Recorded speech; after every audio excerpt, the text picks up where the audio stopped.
Carolyn. Thank you, Welcome. Philip. Thank you very much. It's wonderful to be here. And as Philip said, when he invited me to do this talk, I agreed, but I agreed pretty much immediately, didn't I? I was so excited to do this because I have been working on the auto icon for many years, and coming from a performance studies perspective, I mean, sort of theories of the body. And also in terms of my method, I do critical studies. So my method is close reading and sort of deconstruction of the text.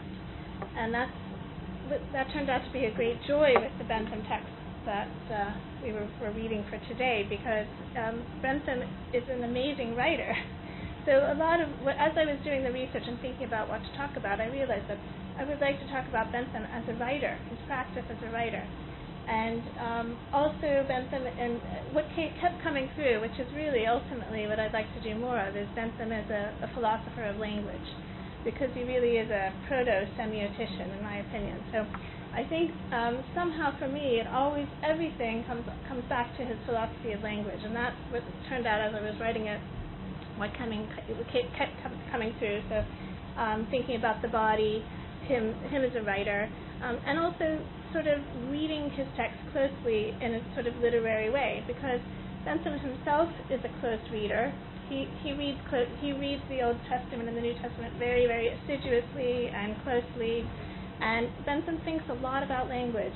Bentham, I think, is very etymologically astute, and he loves to write figuratively, metaphorically. So I'm going to talk a lot about Bentham as a writer today, and about how his body is infused with into his image and into his writing as well.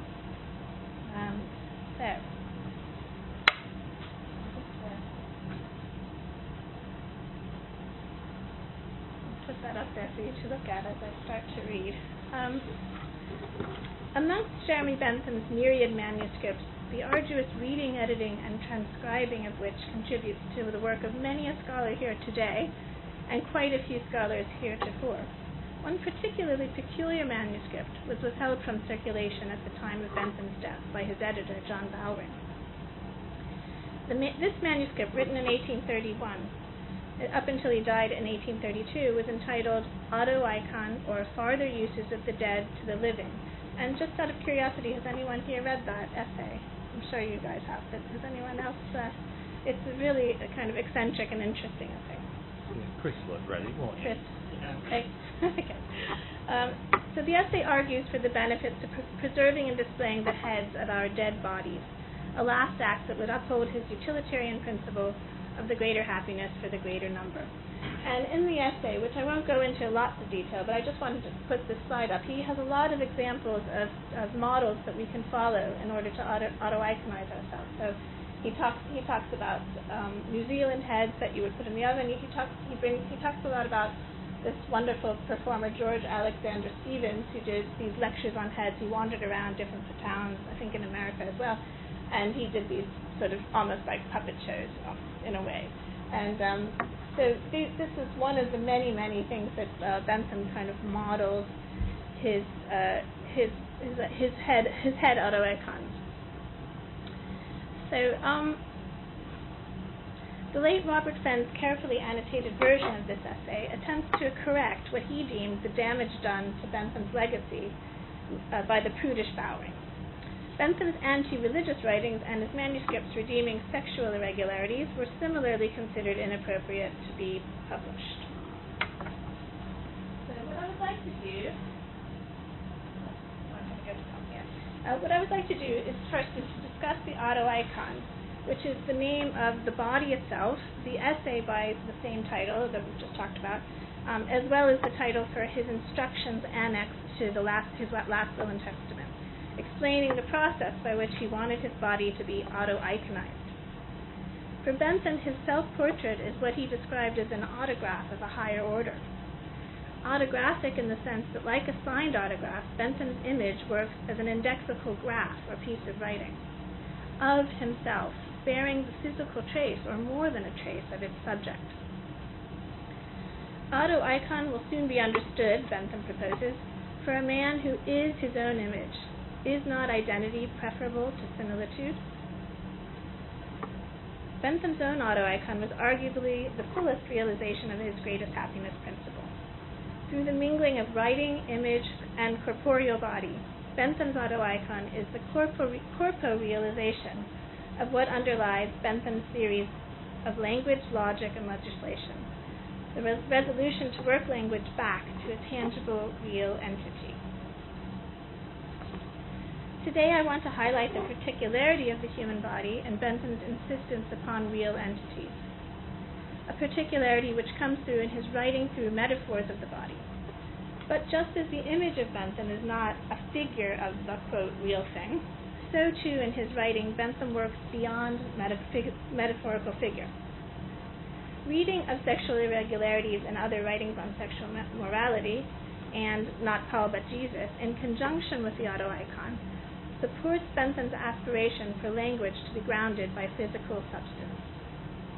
On some psychological level, conscious or unconscious, Bentham's writing is a physical, corporeal activity which I want to examine in relation to the physical pleasures afforded by the, quote, eccentric propensities and, quote, equivalent pleasures offered by not Paul but Jesus. In addition, Bentham's image, being Bentham's own body, is also part of the negotiation of bequeathed property that takes place upon one's death. In Bentham's world of greatest happiness, the physically closer an entity is to what it refers to, that is, the more an entity comes from a kind of ownness, the more utilitarian it is. This is because something that is proper to something is going to be more grounded in materiality and less prone to fictionalization. The auto-icon, Bentham says, would allow for, quote, every man to be his own broker, every man to be his own lawyer, end of quote. Bentham proudly announces a spick-and-span new subject matter of property is brought for the first time into existence. He says that in the auto-icon essay. Bentham's image is therefore highly utilitarian not only in its social contributions, but also in its epitomizing of the proper that comes through in Bentham's philosophy. The image is Bentham's own, emanating directly from his person. A brief foray into Bentham's contention with legal fiction lays the groundwork of Bentham's desire to ground everything in the physicality of the human body. Bentham particularly decries the maintenance of fictions of law. Legal bodies constituted solely through linguistic positing. Bentham's allegory of the sitting automaton, quote, in the dress of a man constructed by the ingenuity of the mechanist,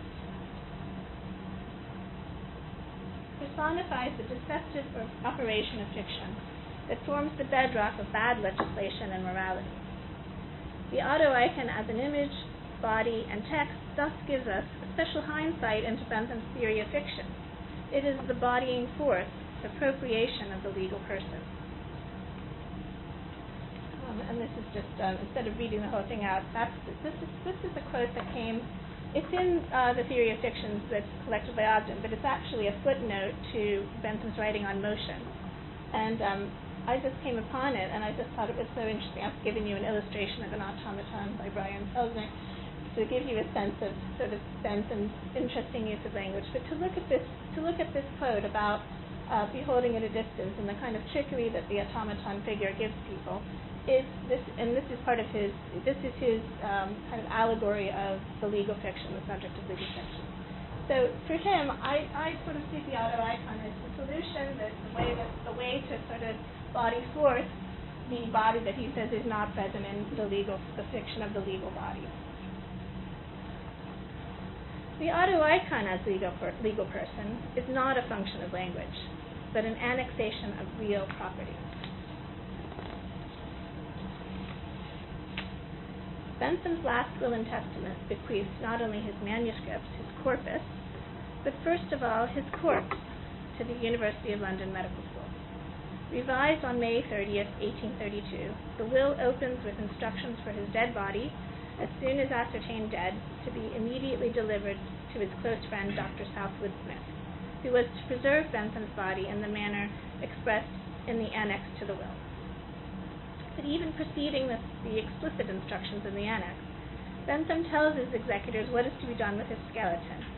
It is to be propped up in a chair, quote, in the attitude in which I am sitting when I am engaged in thought in the course of time employed in writing. And it's really interesting that he wanted people to see him writing, as I'll go on about his writing. Clad and stuffed in one of his typical black suits, his staff in hand. I guess the trousers didn't make it. Were there originally black trousers in this? Anyway. Well, were they moth-eaten or something? We just had Bentham, because I was saying conserved. Yeah. It's all original apart from the waistcoat, okay. which was so traded apparently in the 1930s that some American professors donated his waistcoat and that. Well, the trousers are original. It's because he says he wants a typical black suit, but maybe he meant the jacket. Yeah. Okay. Part B of the will, also entitled Auto Icon, is dated before the first part of the will at 13th of April, 1830. And it is written in a different hand than that of the will. Quote, what follows in a hand different from mine was drawn up some little time ago at my desire by Dr. Southwood Smith, M.D., witness my hand, Jeremy Bentham, and then he signed. End of quote. Bentham's amanuensis will also become Bentham's dissector. 3 days after Bentham died, Dr. Southwood Smith carried out Bentham's request. The doctor performed a dissection and delivered an oration over Bentham's corpse at the Webb Street School of Anatomy and Medicine.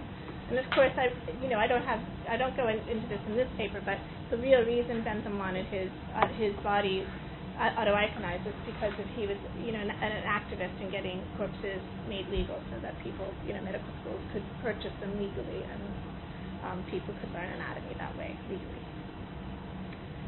Southwood Smith's hand, in both capacities of amanuensis and dissector, has a parallel in the editing hand. To say that Bentham wrote prolifically would be an understatement. He seemed to write obsessively, continuously, for 56 years. I hope I got the number right, but it was a lot of years. He would have been writing with the presumption and invitation for the cutting, shaping hand of the editor. He also frequently inserts his own hands into his manuscripts where he wants to add into the manuscript. And this is where the slide is so very kindly sent me on this. So as you can see, Bentham draws these little hands in to the manuscript where he wants to put into the manuscript.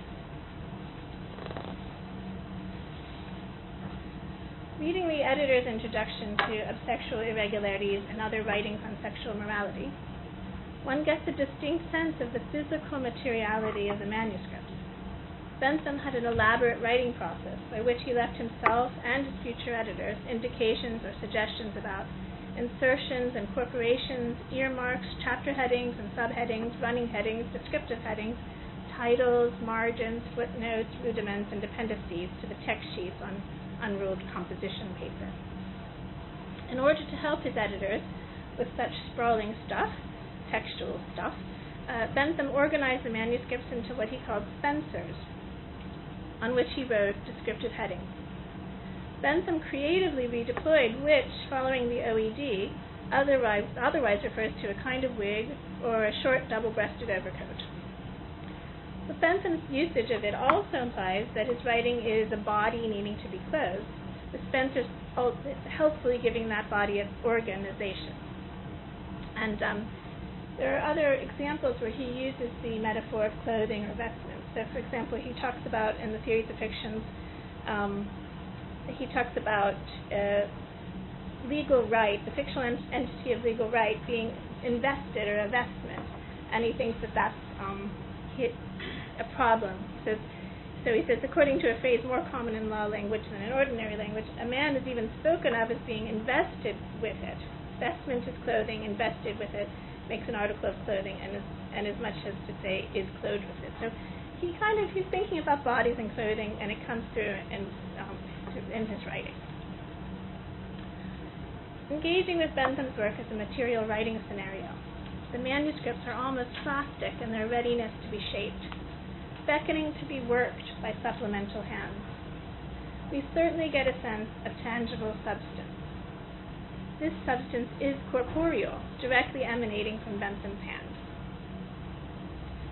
Bentham's bodily approach was generally not about consciousness or subjectivity, as much as, in terms of sort of more contemporary theories of the body, as much as it was about the way that in which language and the actions conferred by language ought to be backed by the reality of a body.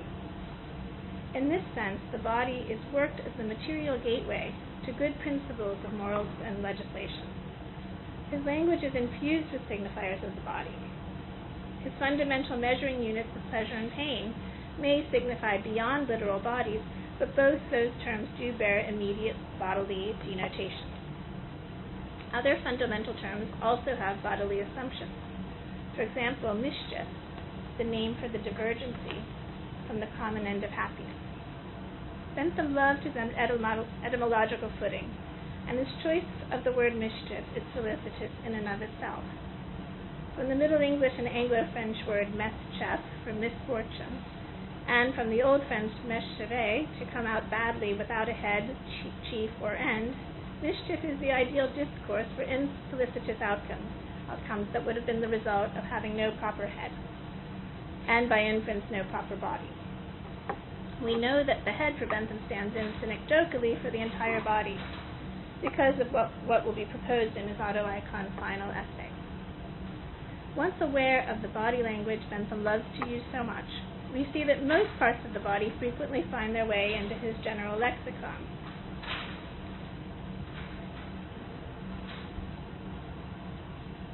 Another term worth mentioning, particularly in the context of his writings on sexual irregularities, is noxious.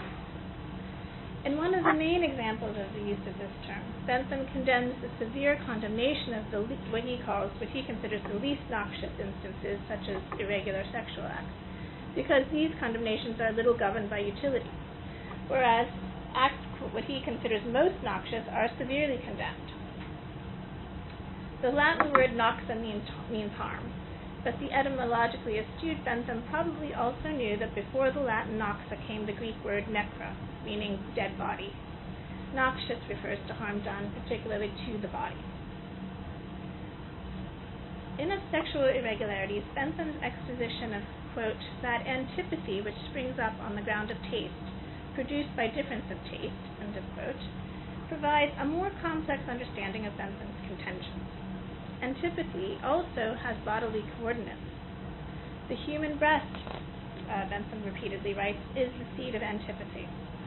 Bentham uses the word breast in this context so frequently that it would prompt any close reader to try to figure out exactly how the use of this trope works, both in the immediate context of discussing the merits of sexual irregularities, as well as in the larger context of how the body grounds Bentham's philosophy.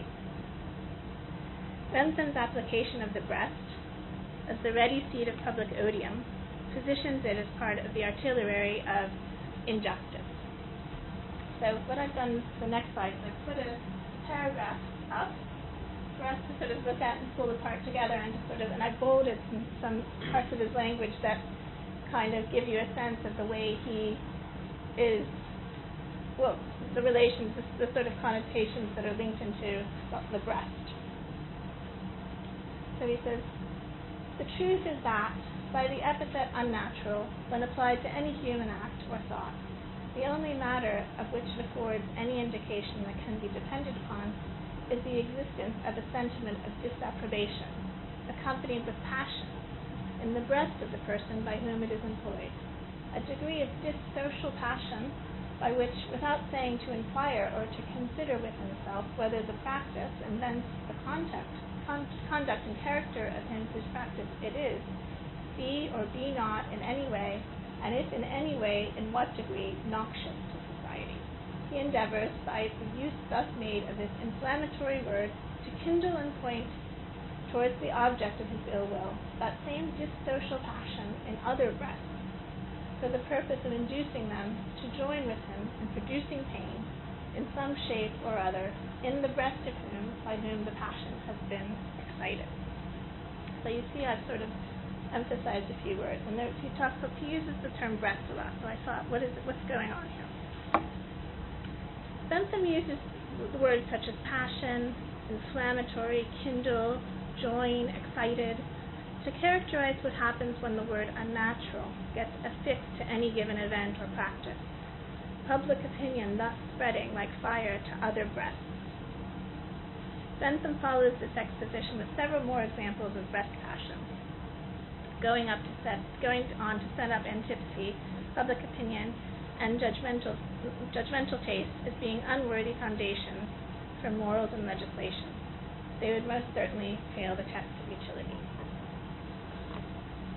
Do you want me to keep that up? I don't want it to be distracting, but I can keep it up if people want to look at it. All right, I'm going to go on to the same point. Religion was the main culprit in Bentham's eyes for things antithetical to his principle of greatest happiness. As we shall see in the essays on sexual irregularities, as well as in Not Paul but Jesus, the dominance of Mosaic law and of the Mosaic dispensation of justice constructs active barriers against the general reception of Bentham's radical revisioning of a non-metaphysical, non-moralizing foundation for legislation. He is up against the vengeful passion held and distributed in the breasts of the people.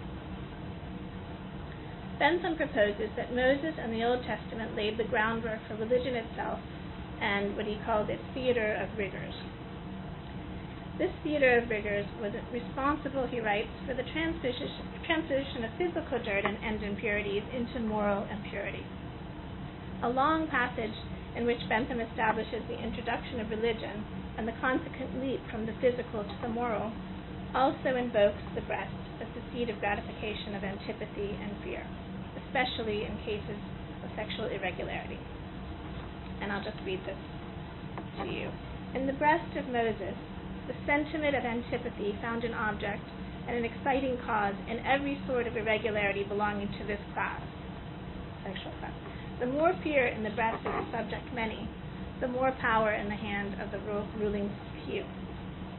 Wherever the people are in a shivering fit, the physicians of their souls is absolute. Observation was made of physical impurities, discovery was made of moral, and then converted into religious impurities. For the cleansing of physical impurities, water might serve. Moral impurities required blood. Okay, that's the end of the quote. Here the quick conversion from something physical to the register of the moral fed the fear, causing a shivering fit and requiring an absolute physician. Operating in the abstract realm of antipathy and morals is dangerously ungrounded, paving the way for tyranny and absolutism. What gets lost in this transition into antipathy is the requisite tangibility of the real body that manages the spring of action. In a 3-page supplement to this discussion that I've just read to you, describing the breast of Moses, entitled Purity and Purity, Bentham homes in on the word impurity. As all ideas are derived from physical entities, he argued, if a body is deemed impure, it can be washed with water to become pure again. An impure mind would be signified by sin and guilt. So an impure body can become pure logically when the body is purified. So an impure body can become pure logically when the body is purified, and an impure guilty mind can be purified by contending with the psychological impurities. However, when an impure body signifies psychological impurities, here the play of fiction instigates its inexorable takeover. As Bentham encapsulates, quote, here comes the wandering of the imagination, here comes the pernicious error. Error is now mounted upon error. Okay. In order to forestall this error, Bentham's theory of fictions devises a complicated filling up operation he called phraseoplerosis, followed by what he called paraphrasis. In these dual operations, language is worked towards the physical, supplied with and thus translated into real entities in order to move away from fictional abstraction. In today's lingo, we might say that these maneuvers encourage an ongoing reality check. From his writings on sexual irregularities, we can see that Bentham understands this movement away from the physical body into metaphysical abstraction as a hostile takeover of reality, resulting in vengeful and religiously justified violence such as using fire and blood instead of water to purify a dirty body. In Not Paul but Jesus, Bentham sets up a binary opposition between Paul and Jesus, creating an axis dividing mischief from utility, respectively. In this engaging text, Bentham takes issue with the religiously inspired principle of asceticism. Asceticism's denial of bodily pleasure and its replacement of pleasure with the bidding of pain, instigated by Mosaic law and propagated by Paul, lies at the heart of Bentham's contestation of religion and natural law. Bentham's exegeses on the New Testament and on the relevant books of the Old Testament scrutinize what he declares to be the fundamental mischievousness of asceticism. The focus on asceticism allows Bentham and us to comprehend in a more complex way the relation between the body and mischief in all of Bentham's philosophical propositions. Bentham proposes that, quote, under the principle of asceticism, favored by Paul but not Jesus, that's my words, condemnation is passed on the pleasures of the body without inquiry, end of quote, and that furthermore a disastrous sublation of physicality by morality of the body by the mind takes place. The Paul-Jesus axis serves to pinpoint the pivotal leap of logic underpinning the mischief perpetrated by asceticism. Jesus is put forth here as denouncing the leap into groundless pronouncements of immorality. Jesus condemned, explains Bentham, the Mosaic assumption that, quote, by a trifling physical impurity, a serious moral depravity might be produced, end of quote. But Bentham is not simply saying that religion and asceticism are replacing the body with the abstract mind. Rather, he is objecting to the heart being trafficked into the moral order when something is taken into a man's body in the physical sense. The asceticists are not discounting the body. They are taking up the body for their own, quote, erroneous and disordered purposes. Bentham himself does not use the word misappropriation, but I think it is a useful term for characterizing the movement of mischief, which ultimately comprehends the linguistic move from a word's immediate reference to the body being proper to that which it is to which it is referring, to a word claiming to be proper to its referent, but which drops its proper physical connection in a kind of trick or sleight of hand. This chicanery is difficult to spot because of what happens when antipathy takes harbor in the breast. The breast houses the heart. Through the heart, blood courses. The prodigious momentum of pathos works to overtake the bodily grounding to which it vehemently lays claim. Bentham's abhorrence of legislated punishment through bloodletting, for example, capital punishment, would be a good example of what he sees as a violent claiming of the body for mischievous and malign purposes. Thus, Bentham takes issue with the co-opting of the body by ascetics who have laid claim to blood and breast, not to mention to pain itself. For Bentham, the sexual irregularity of the homosexual as a, quote, propensity is the better utilitarian model, and that the actions performed are proper to the body performing the action, unlike the misappropriated corporeality abused by the moralizing religionists. In this final section, before I conclude, I would like to expand upon the character of the body that Bentham so rigorously defends. This body type that he puts forward is one that is epitomized by Jesus' teachings, by Jesus himself, and also by the homosexual body, defended examples of which abound both within the footnotes and body of Bentham's writings on sexual irregularities and on religion. I want to suggest, perhaps boldly, that the homosexual body, with its propensities eccentric and its social and sexual intercourses, is an open body, a body which invites others to be a part of it, to partake of it. It is also a propense body, which fulfills the reality check required for acquiring greatest happiness. Jesus stands for a body solicitously open to the physicality of other bodies. Bentham argues that Jesus had intercourse with Mary Magdalene as well as with St. John, who, Bentham repeatedly tells us in italics, was lying on Jesus' breast. And this is like a good example of a breast here. as well as with the young male stripling with loose attire, who remained Jesus' most faithful devotee. Jesus' intercourse, social and sexual, works here in opposition to the wall of separation instituted by the Pharisees and their subsequent followers.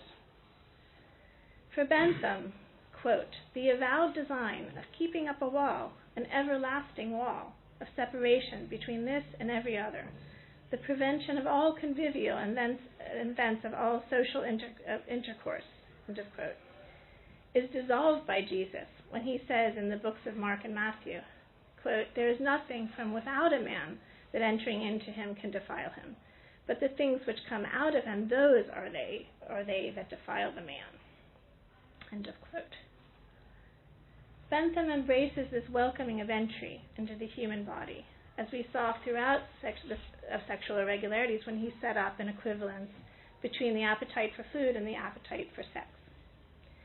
He is proposing an intercoursing body with inlets to pleasure, and that's a word that he's used several times, sort of sensory inlets to pleasure, a body which defies the multiple prohibitions of admixture called for by Mosaic law. And he goes on a lot about the sort of prohibition of different sorts of admixture in the Old Testament. So, conclusion. When Bentham wrote and wrote and wrote, he wrote with the assumption that other hands would be introduced into the corpus of his work, editorial hands in particular. His own little drawn hands inserted into the manuscripts, but also the editorial hands of others.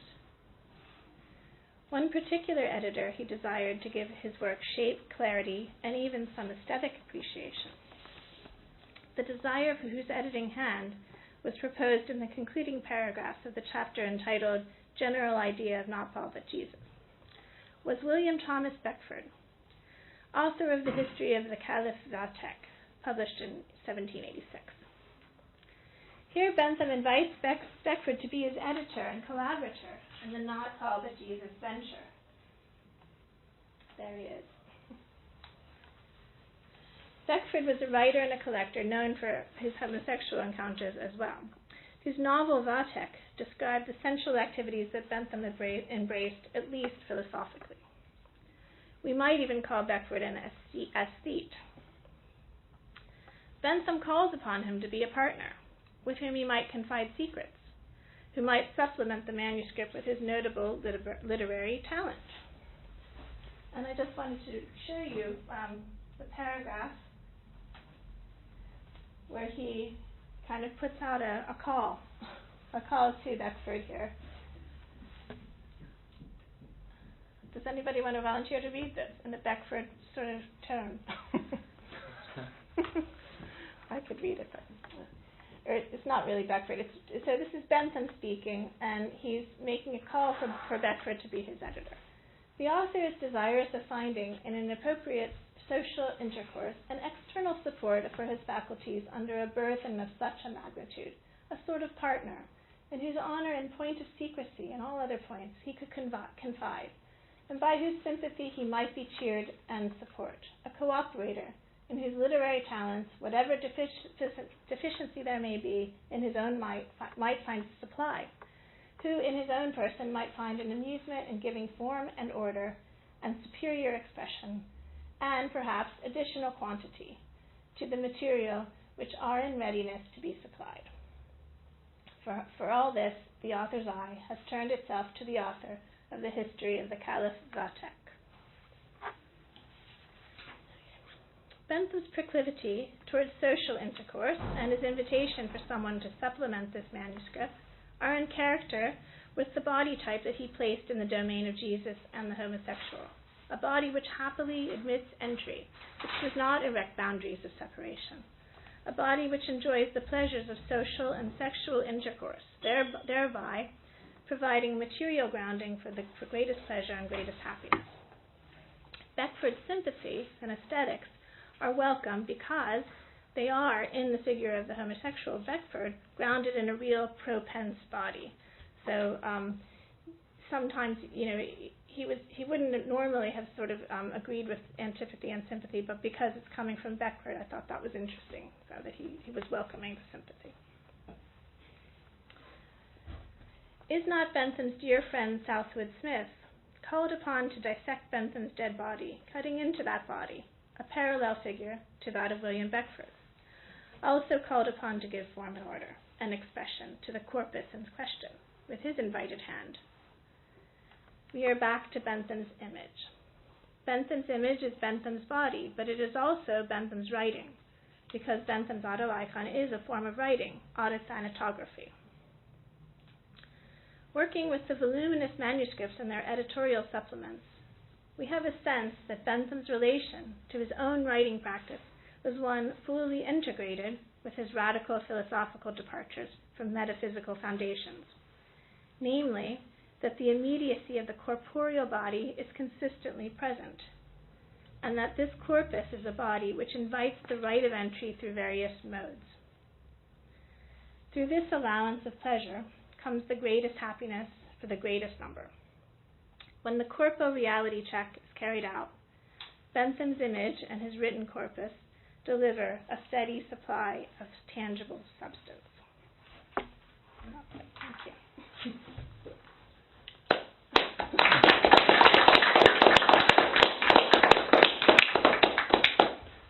Thank you, Carol. That's a really interesting paper and really stimulating.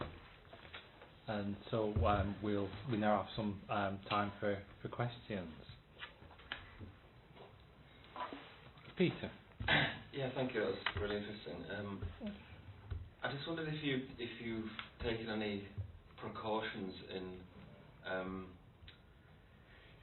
the desire to kind of pattern seek, in the sense of finding words and expressions and things that Bentham did or said, and finding through those words or the hand symbols or whatever an attachment to Bentham's own attachment to the body, whether there's a danger of looking too hard for that, and that words like mischief or noxious were just fairly everyday words at that particular time, and that there wasn't necessarily any particular significance in Bentham's use of, say, the word mischief. I know that it comes up in law quite a lot at that particular time. Yeah. So I just wonder, whether you've taken any precautions just to make sure that there is a secondary or tertiary meaning to Bentham's use of it, rather than just using whatever word came naturally to him. Yeah, that's a good question. That I'm not surprised to get that question. So precautions, only that a longer version of this would have a lot more examples of passages that are using those words. So I had to cut some of the passages out. But so just to show that it is actually even more of a pattern, So, but in terms of the context of sort of that time and using that language at the time, I don't know